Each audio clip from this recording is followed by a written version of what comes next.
Va a pesar luz, ¿no? Sí, capaz, no sé, apaga. Pero yo la dejo prendida, para que te quede luz todo entero.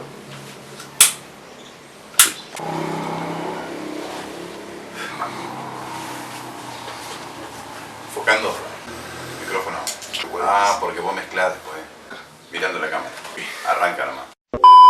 Bueno, mi nombre es Javier Seugi. Nací en la ciudad 33, la primera sección.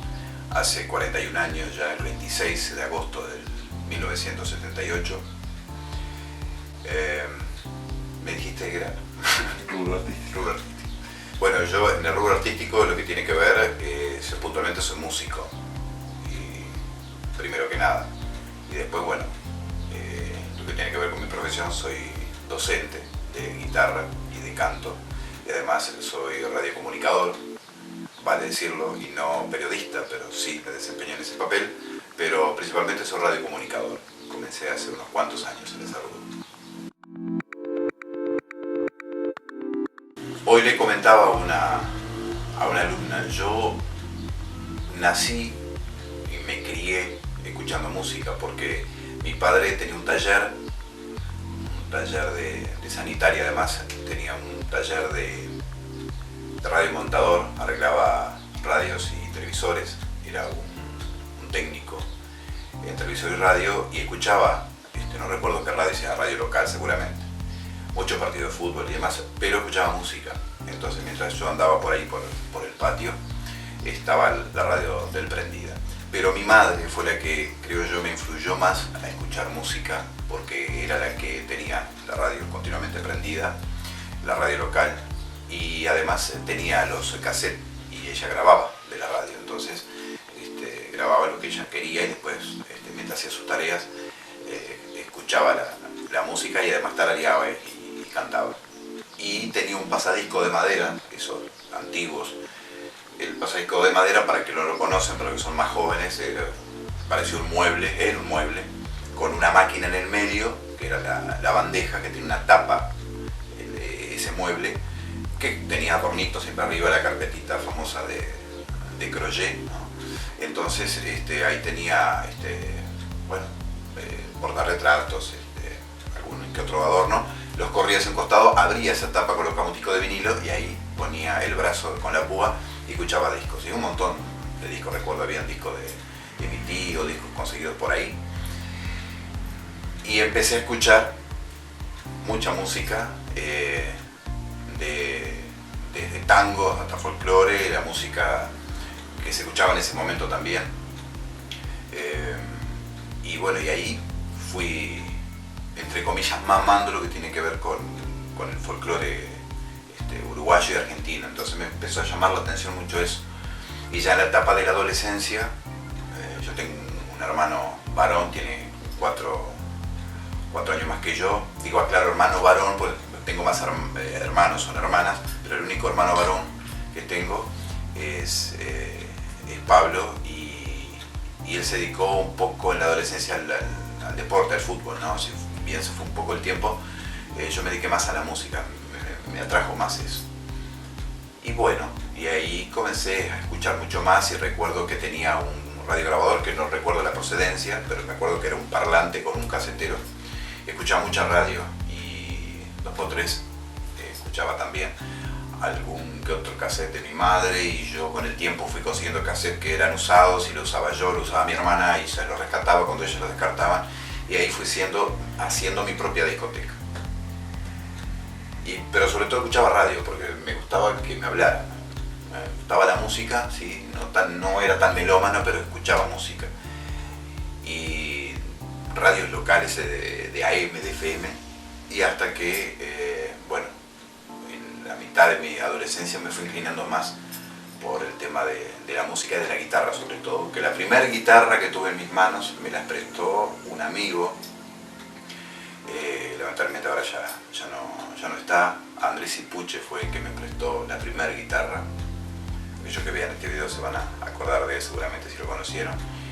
Y yo llevaba esa guitarra con 15, 16 años de edad, un poquito que sabía tocar, y yo contentísimo le mostraba mis hermanos y demás, y a mi madre, pero ellos como siempre me gastaban porque tenía que aprender más y bueno, que cuando aprendiera a tocar tal cosa, ahí recién iba a saber tocar la guitarra, pero fui, entre comillas, fui robando y fui pidiendo que me pasaran cosas y me faltaba mucha teoría, pero ya la práctica era lo mejor. Y esa fui, y así fue donde yo más o menos comencé con el gusto de la música, escuchando música a través de mi madre, fui aprendiendo muchas cosas de músicos antiguos y modernos en ese momento, y bueno, y aquí sigo, en ese camino voy.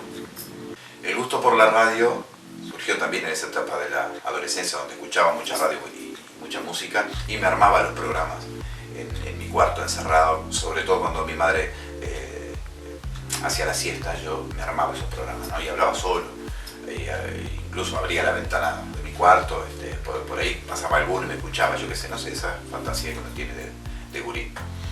Y bueno, crecí en ese mundo y mi primer contacto con la radio fue siendo niño. Recuerdo que fui al programa de Luis Piñeiro en Radio Patria, cuando Radio Patria estaba en el Hotel 33, en la parte de costado hacia la izquierda, tenía el estudio allí. Fue el primer contacto que entré a un estudio de radio, me gustó muchísimo, fui con los compañeros de la escuela, no sé qué proyecto era, pero era año 1990, recuerdo porque estaba el Mundial en ese momento, Italia 90, y habíamos ido no sé por qué proyecto, no vinculado al fútbol, pero teníamos que ir a hacer un proyecto. Y después con el tiempo, no en 33, comencé a hacer un programa de folclore, Cantares de América se llamaba, y duraba media hora. Simplemente eran 4 o 5 temas, porque era el tiempo que me daba entre las tandas y demás. Fui realizando suplencias de un compañero que tenía el día libre, y entonces de las vacaciones y así fue que comencé en el mundo de la radio, que me encanta, hace muchísimos años que estoy, fui creciendo dentro de la radio. He sido operador, he sido editor, he llevado adelante programas, y bueno, y también en el mundo periodístico me encantó siempre, desde operar los informativos hasta hacerlos, los informativos, producir los informativos, y estaba bueno, fui creciendo en ese mundo y me encanta. Yo no me puedo quejar en este sentido, es decir, yo estoy trabajando en lo que me gusta, si bien al día de hoy no es tan rentable como puede suceder en otros países, realmente. Ya en Montevideo del interior hay una dicotomía, pero lo que tiene que ver con el trabajo estoy satisfecho. Entonces es el gusto por la radio. Espero seguir unos cuantos años más, ¿no? Hay cosas ingratas dentro de este trabajo, pero da también satisfacciones, sobre todo en el ámbito del folclore y la música, donde he podido lograr hacer unas cuantas notas bastante jugosas, por suerte. Mi vinculación con el mundo artístico desde niño y en la adolescencia me marcaron solamente lo que tiene que ver con escuchar música, ¿no? Pero donde fue mi domicilio, allí en Manuel Freire, esquina Patrón Artigas, entre Carapé y Patrón Artigas, allí fue por un tiempo una suerte de pasaje de tablados, donde fueron los primeros cantores en vivo que yo vi. Me acuerdo de haber visto, siendo bien gurí, a Daniel Ramondey, seguramente en sus comienzos, en un tablado que se hizo. Y en la esquina de mi casa, allí en Freire y Patrón Artigas, estaba el bar de Néstor Acosta, y allí fue donde yo vi mi primer músico en vivo. Yo tenía una bicicleta amarilla de cubiertas blancas, de marca Olmo, recuerdo esa bicicleta con una parrillita y una bocina muy estruendosa, y andaba en la bicicleta en la vereda y oí cantar a un hombre con su guitarra, y me paré en la esquina, allí en la esquina de casa, y miré hacia el bar, y ahí estaba Octavio Sosa. Fue el primer cantor en vivo que yo vi. Me llamó poderosamente la atención dos cosas: la oscuridad de ese bar, con una luz muy tenue hacia la tardecita, y un hombre de barba blanca con una guitarra, y cantaba fuerte, esa voz de cantor de boliche, como se dice, ¿no? Y bueno, después vinieron otras cosas, ¿no? Aprendí de él lo que tiene que ver con la poesía y la carga emocional que a todos nos trae, a los nacidos de 33, del Olimar Profundo. Entonces fue mi primer cantor en vivo. Y esa es la vinculación que tengo de la parte externa. La parte interna, mi padre fue actor de teatro, estuvo vinculado al teatro experimental con unos cuantos artistas.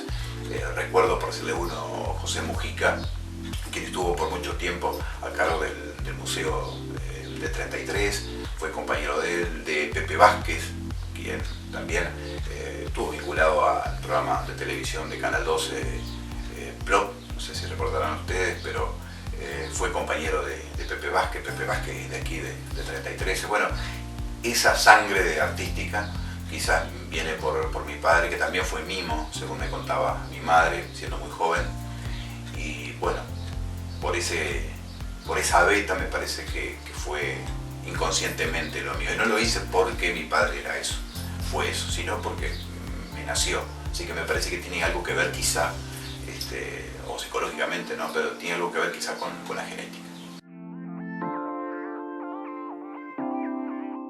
Los primeros escenarios a nivel profesional, más allá de haber realizado, como les comentaba, una militancia en la política a través de la música, porque lo único que hacía era aportar mi granito de arena en lo artístico, que me sentí muy bien, muy cómodo en su momento.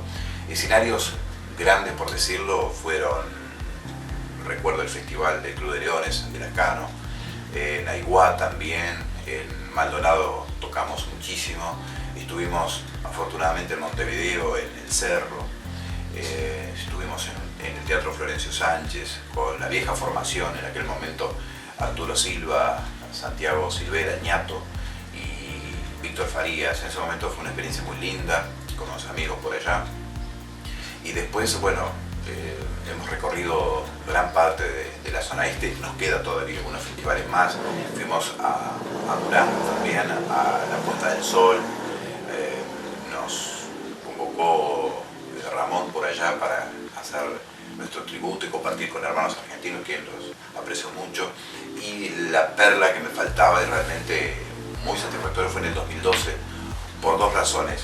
Primero, porque fue la primera vez que pude asistir al festival del Olimar, a orilla del Olimar, el Festival Maestro Romelena en 2012, luego de haber intentado años llegar hasta mi pago, hasta mi 33 natal. Yo en ese momento no vivía acá, el año siguiente ya volvía a 33, esa fue una satisfacción. Y decía doble porque Alfredo jamás se cantó en el Festival del Olimar. Hubo intentos, pero nunca se concretó. Entonces traer ese trabajo por primera vez, tal cual él lo hubiera presentado en el festival, en el escenario Serafín J. García, estaba interesante. Y esa noche, que yo actué, recuerdo bien la fecha, fue un 3 de abril y era el cumpleaños de mi madre. Y mi madre jamás se me había visto la actuación en vivo, si bien lo vio por la televisión, porque no pudo acudir al Parque del Río Olimar, lo vio por la tele. Entonces me queda con la satisfacción de que lo haya visto por primera vez en vivo. Fue la única vez en el cual yo también lo que hice, y lo aclaré en ese momento, no sé si alguno se puede acordar, yo nunca dedico el espectáculo a nadie, porque me parece que son todos merecedores de la puesta en el escenario de nuestra muestra artística, pero en ese momento me permití ser egoísta y me permitieron también el público dedicarle ese espectáculo a mi madre. Entonces en estos casi 25 años de tarea me parece que estuvo bueno hacerlo y me quedó como recuerdo borrable totalmente de mi vida. Y en ese camino andamos, y ahora estamos preparando, ya después de la experiencia de haber realizado un espectáculo titulado Tributo a Alfredo, acústico, sinfónico y comentado, que lo hicimos en el Teatro Municipal de 33. Ahora se viene otra propuesta para el próximo 14 de noviembre, ahora nomás, dentro de unos días, en el mismo recinto, pero va a tener otro título. En este momento no lo quiero adelantar a título porque puede haber algún cambio, pero el proyecto ya está armado y los invito para este jueves 14 de noviembre para el Cine Teatro Municipal a la hora 21, que va a ser un show bastante interesante. Y como suele pasar, no repito los shows, no me gusta hacer simplemente recitales, sino presentar un show con peso, de que les guste, que cuando vayan no se arrepientan y que salgan comentando de buena manera, como me ha sucedido. Entonces, por ese camino me parece que andamos de forma correcta, no andamos tan errados. Quizás puede haber sugerencias que las podamos adoptar, pero hasta ahora lo que venimos haciendo es manteniendo el objetivo, que es lo que recuerda más Alfredo. Me parece que si Alfredo estuviera entre nosotros, estaría recorriendo el país. Bueno, para hablar del desarrollo artístico de sus comienzos y lo que tiene que ver con la vinculación del tributo a Alfredo Zitarrosa, también viene de la mano siendo niño, porque me crié escuchando a Zitarrosa. Me llamó poderosamente la atención las guitarras y sobre todo su voz y la profundidad de esa voz, ¿no? Esa voz de otro, como dicen, esa voz de taberna, ¿no? Esa voz tan grave. Fue traumático en el comienzo, lo que tiene que ver con la música, ¿no? Yo tocaba la guitarra con 16 años, 17 y era muy poco. Y comencé a cantar cuando la voz se me iba cambiando, iba modificando, ¿no? Yo venía saliendo de esa voz blanca para tomar su color definitivo. Con el tiempo igualmente se volvió a modificar, lo que es normal físicamente. Entonces comenzaba a tocar en el liceo en aquel momento. Me acuerdo que estaba la Asociación Estudiantil Ariel, hacíamos esas movidas. Grupos de rock salieron en ese momento, Rock al Mártir, La Mariana y otros tantos. Estaba, me acuerdo, 33 Negativo, me acuerdo que estaba otras bandas más, La Pantera Rosa, con el Talo Daleira a la cabeza y otros amigos y compañeros más. Y después vinieron con el tiempo más grupos de rock. Me acuerdo de Morrocoyo y otras bandas más, Raíz Cuadrada también, con el profe Espinosa, recuerdo. Y ahí ya me fui de 33 y ya venía haciendo lo mío en folclore aparte, ¿no? Y después se me vino a firmar, digamos, esa tarea cuando en su momento estuve militando para un partido político, y ahí fue donde se afirmó más en las canciones de Alfredo Zitarrosa. Entonces yo veía que colegas en ese momento cantaban canciones referidas a otros tantos artistas, y puntualmente yo me incliné a que recordaran a Alfredo Zitarrosa, y creo que el objetivo se cumplió. El objetivo se cumple cada vez que subimos a un escenario, mis compañeros y yo. Alfredo Zitarrosa tiene una vinculación, o yo tengo una vinculación con él, mejor dicho, porque hay muchas características de él a nivel profesional, artísticamente, y a nivel personal también. Hay muchas coincidencias, quizás no da ahora para contarlas todas, pero hay muchas coincidencias que se dieron con mi vida y con Alfredo, a pesar del tiempo. Yo tengo una hija, por ejemplo, y Alfredo tuvo 2 hijas. Quizá en el futuro pueda tener otra hija más. O sea, son pequeños detalles que hace a la vida personal. Él se inició en radio, yo también. Tocaba muy poco la guitarra, yo también. Y existen obviamente muchas diferencias. Él tuvo la capacidad de escribir canciones que yo estoy totalmente de acuerdo en lo que dice. Las canciones aquellas que hacían fuerza en su época para el Uruguay en lo estrictamente político, y las otras de canciones de amor, porque no nos olvidemos que Alfredo era un creador, un poeta de canciones de amor también, a su estilo, a su medida. Entonces hay muchas similitudes, y estoy hablando de cosas banales, muy por encima, lo que tiene que ver con la vida personal. Y en lo profesional me parece que fue una persona muy comprometida con lo que hacía, y además me parece que nos merecíamos seguir escuchando a Alfredo.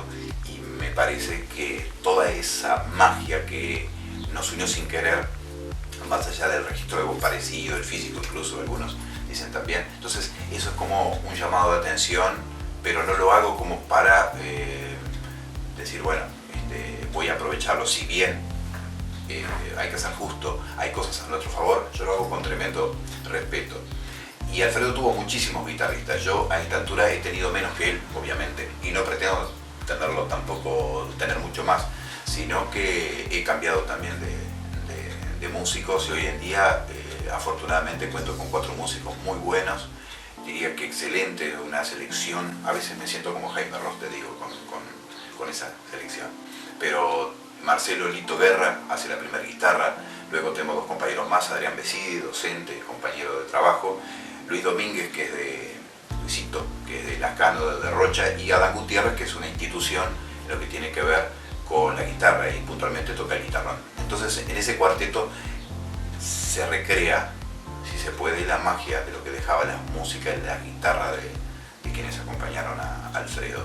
Y después tenemos a una compañera que ya forma parte del cuarteto, ya es quinteto musical, Cintia Núñez, que es una flamante músico de violín, muy comprometida con su trabajo, muy profesional sobre todo, y muy buena compañera. es totalmente recomendable cualquiera de ellos para acompañar en lo que tiene que ver con la música. Entonces, estrictamente con lo musical, me parece que por ese camino andamos bien, porque el objetivo se cumple, que es el que recuerde más a Alfredo. Y recuerdo una anécdota que se la comparto.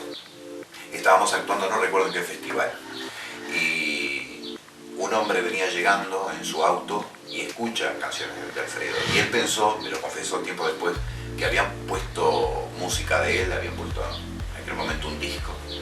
Y se encontró porque estábamos nosotros actuando. Entonces nos llamó poderosamente la atención, a él le llamó poderosamente la atención lo parecido que sonaba todo y demás.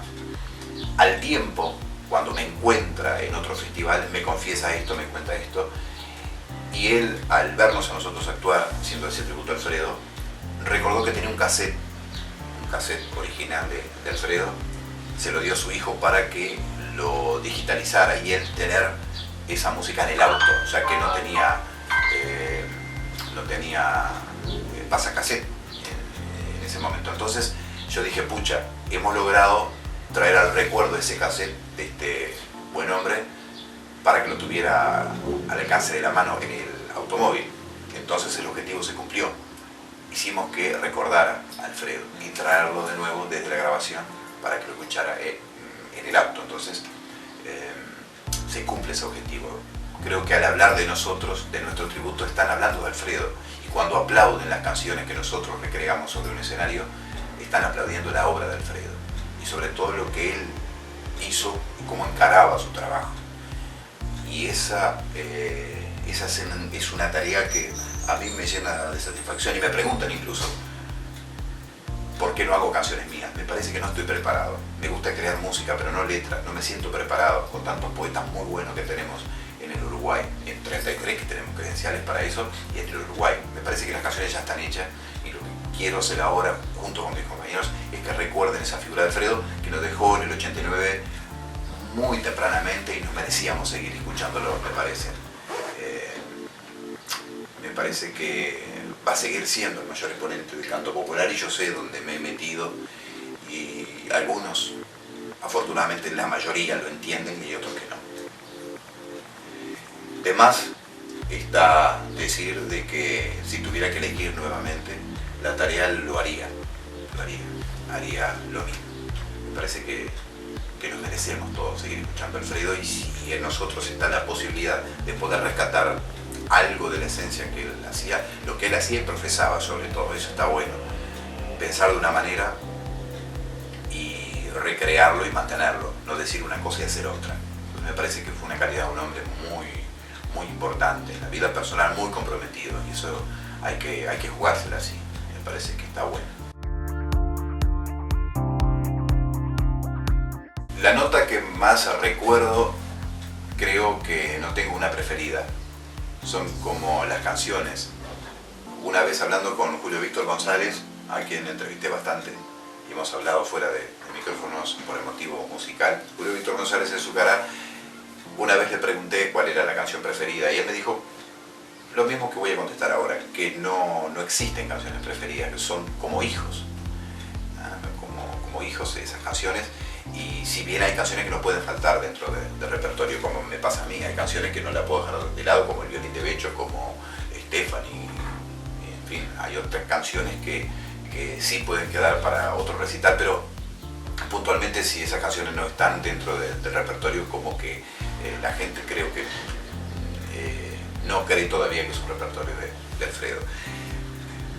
Entonces, por lo tanto, no tengo tampoco entrevistas y notas preferidas, pero sí puedo destacar algunas en el ámbito del canto popular y el folclore. Obviamente que a los olimareños por separado y juntos ha sido el Pepe y Braulio Notas Jugosas, está bueno y sobre todo está mejor incluso fuera de micrófono, pero por notas, por algo puntual está bueno.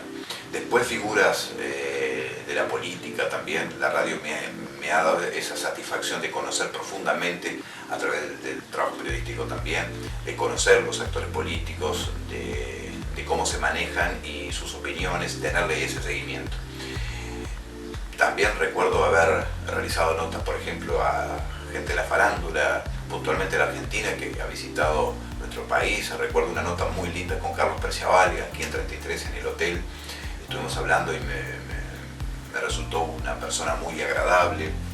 Hablar con Antonio Gasalla también, y otros tantos, ¿no? Pero sobre todo vinculado al mundo de la política y el mundo de la música uruguaya, y conocer cómo se mueven ellos, conocer la otra parte, la que está detrás del escenario, que algunos tienen esa posibilidad y yo realmente me siento satisfecho con esa tarea.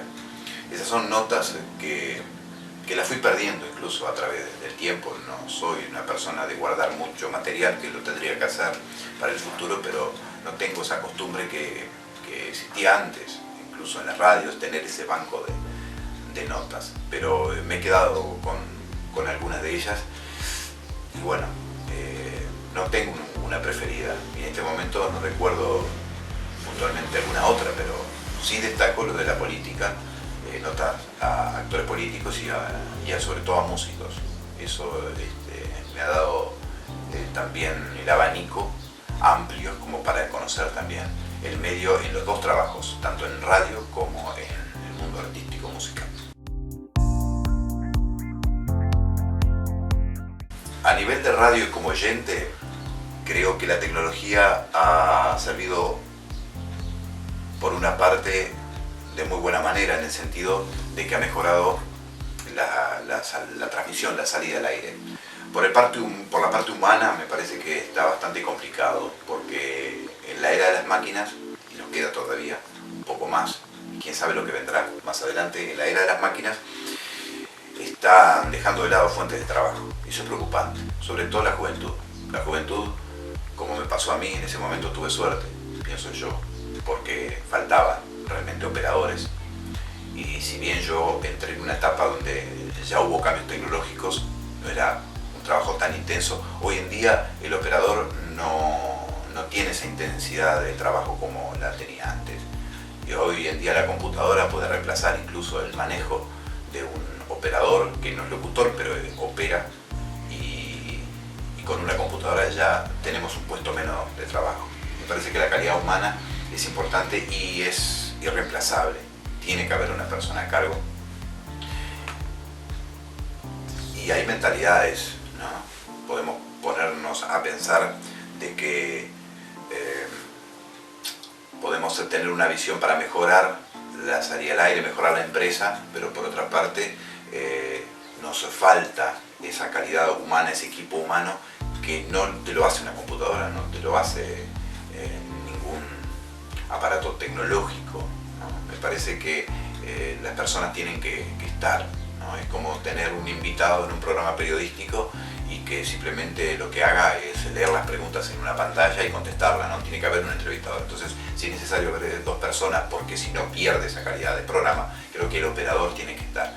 En lo que tiene que ver con la tecnología y salida al aire ha mejorado muchísimo y está bueno porque el oyente se siente mucho más cómodo que aquellas otras transmisiones donde se oía lo que comúnmente decimos, se oímos feo, se oímos con lluvia o demás.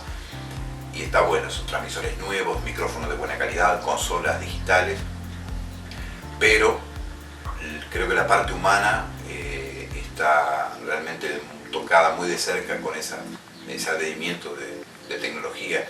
Antes había más operadores, hoy en día son menos, y sobre todo, reitero, los jóvenes que buscan ese camino, ese trabajo, a veces no lo encuentran.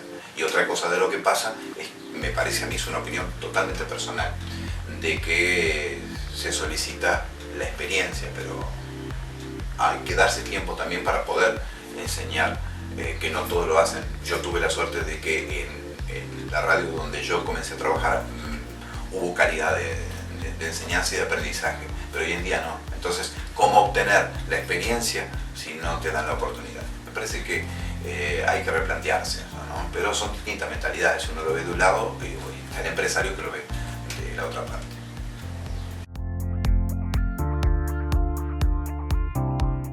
Definiría mi etapa de la vida actual como sumergida en una vorágine, totalmente. Con muchas tareas para hacer, muchas tareas para cumplir, objetivos que todavía tengo para cumplir. Ya he hecho algunos supongo que me vendrán después. Tengo que cumplir ciertas cosas ahora, en el ámbito profesional y en el ámbito personal, me siento en muchas ocasiones muy cómodo y en otras no tanto. Entonces uno, siendo parte de ese engranaje que se llama el sistema, que uno no puede escapar porque el sistema lo lleva a eso. Es una opinión muy discutida con otros colegas y vecinos y demás y familiares, de que uno está en el sistema y lo acepta como tal o no. Entonces yo lo acepté y estamos en una época y en una era donde, si bien todavía no me ha atrapado el consumismo, estamos todos al filo de la navaja para caer en ese ámbito, pero sí dentro del sistema, porque somos parte del sistema. No podemos dejar de hablar de política porque somos parte de la política. Por lo tanto, me parece que puedo decir de que estamos en un mundo donde se vive rápido, donde todo está al alcance de un botón, que simplemente con tomar el teléfono celular estamos al otro lado del mundo de forma imaginaria. Tenemos el acceso a información más grande que ha existido en todos los tiempos y se vienen muchas más cosas. Por lo tanto, yo considero que esta etapa de mi vida, con 41 años cumplidos el pasado mes de agosto, me quedan cosas para hacer, sin lugar a dudas. Y siempre uno tiene cosas pendientes. La vida en sí y analizándola, si uno es feliz o no, la felicidad absoluta es como la libertad, absoluta es utópica. Tenemos picos de felicidad baja, como la vida misma, es un vaivén. Entonces fluctúa todo eso. Entonces no me atrevo a decir soy feliz o soy infeliz. Tengo mi pico de felicidad que te lo da la vida en pinceladas a diario, ¿no? Si toco la guitarra soy feliz, si no la toco no soy feliz, o si hago tal determinada acción soy feliz, otras no. Y la vida es eso, es continua. La vida no es amarga ni es alegre, la vida es la vida. Entonces lo importante, como decía el viejo dicho, que no recuerdo bien tal cual lo expresa, pero yo no quiero vivir y estar haciendo cosas mientras la vida pasa al lado. Quiero acompasar la vida, ¿no? No estar ocupado en cosas mientras veo la vida pasar. Quiero estar dentro de esa vida y hago lo que puedo, lo que me nace, y no hacerme trampa al solitario sobre todo, sino estar convencido de lo que yo hago, de hacer las cosas de la mejor manera. Me puedo equivocar como cualquier ser humano, pero sobre todo haciendo las cosas con el respeto, el respeto hacia mí, el respeto hacia los demás, tener esa empatía, tratar de serlo, con mi carácter, mi humor, mi forma de ver la vida y la creación que uno ha tenido. Entonces me parece que en este mundo que vivimos, hablando pronto y mal, al palo, ahí vengo en el camino, ¿no?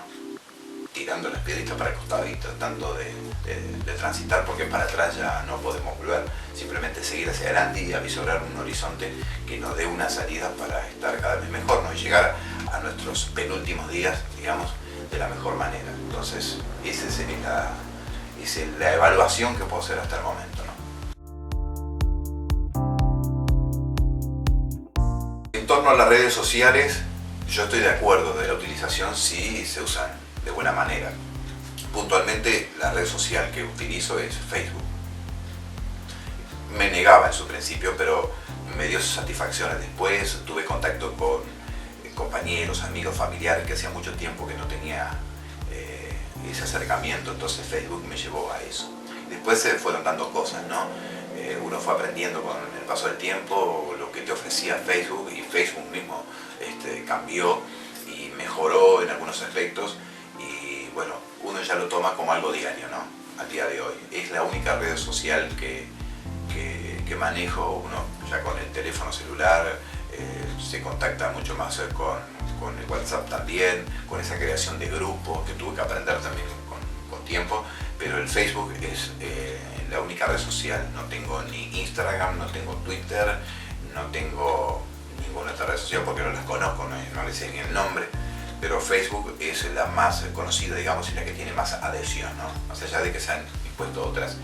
A mí me pueden encontrar simplemente en la cuenta, no tengo cuenta, digamos, aparte personal y artística, sino en la personal, Javier Seugi, tributo Alfredo, así lo pueden encontrar, y bueno, ahí pueden ver fotos y lo que comparto también, contesto cuando me escriben, siempre estoy atento a eso porque me parece que es una delicadeza de la gente que se molesta en escribirme, ¿no? Le da esa satisfacción y yo le contesto, no hay ningún problema. Yo soy una persona totalmente común, una persona normal. Yo no soy Alfredo Zitarrosa, ni me creo ser Alfredo Zitarrosa. Esto ponelo, no lo saques. No soy Alfredo Zitarrosa, soy Javier Seugi. Yo lo que hago sobre un escenario es una representación escénica, artística, musical.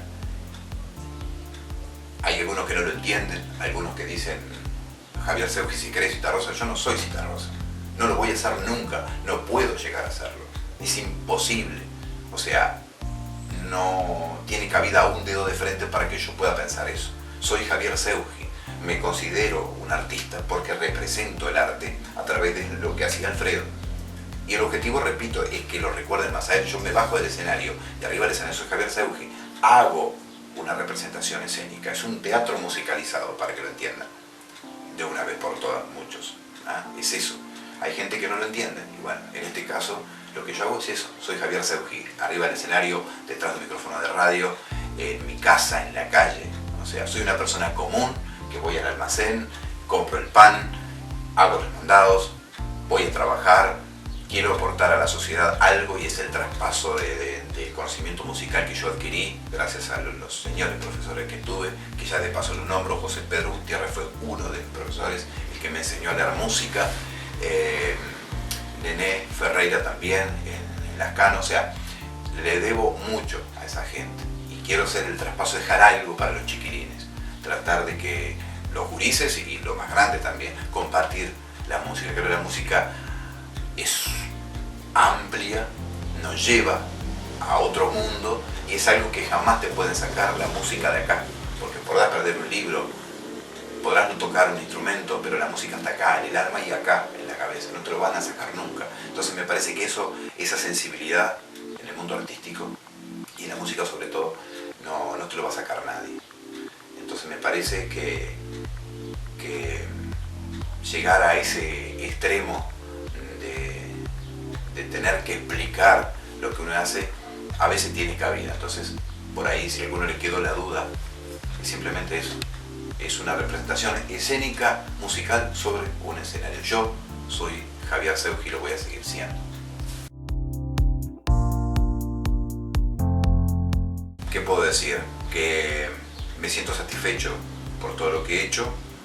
Espero seguir en este camino, seguir haciendo cosas que me gusten, no me puedo quejar. Nadie me tiene que envidiar nada porque realmente nadie me dio nada. Simplemente creo que, entre comillas, me lo puedo haber ganado. Todo a base de esfuerzo. Pasé por una etapa bastante jorobada de mi vida personal. Hay ciertos aspectos de mi vida que no me gustaría resaltarlo ahora, pero realmente han sido bastante jorobadas. Y como dije hace un rato, la vida tiene esos altibajos. Entonces, lo único que puedo hacer reflexionar es decir, bueno, pucha, estoy trabajando en lo que me gusta. Soy docente, soy radiocomunicador, periodista y demás. Trabajo con mi voz, trabajo con mis manos y con el corazón sobre todo, ¿no? Y pensando de que todo tiempo puede mejorar y hacer las cosas de la mejor manera. Agradezco a Nueva Dimensión por este espacio, a Leandro, que ha tenido la gentileza de acercarse hasta mi casa y tener esta conversación. Realmente me siento cómodo y no me cuesta para nada hablar un poco de más en tiempo. Invitarlos para este jueves 14 de noviembre para que asistan al Cine Teatro Municipal de 33 a la hora 21. Vamos a estar con los compañeros músicos realizando nuevamente otra puesta en escena del tributo a Alfredo Zitarrosa, porque él se lo merece, porque nosotros nos merecemos seguir escuchándolo, rescatar esas canciones.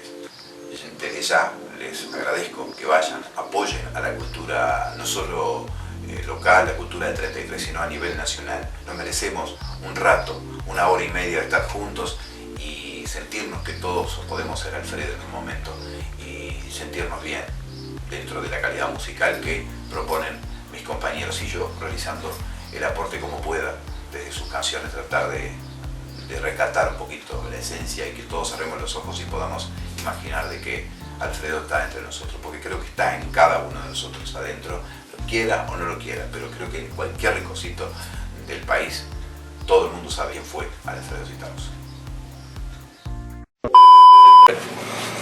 Vamos a empezar luz, ¿no? Sí, capaz, no sé, apaga. Pero yo la dejo prendida, pues te quede luz todo entero.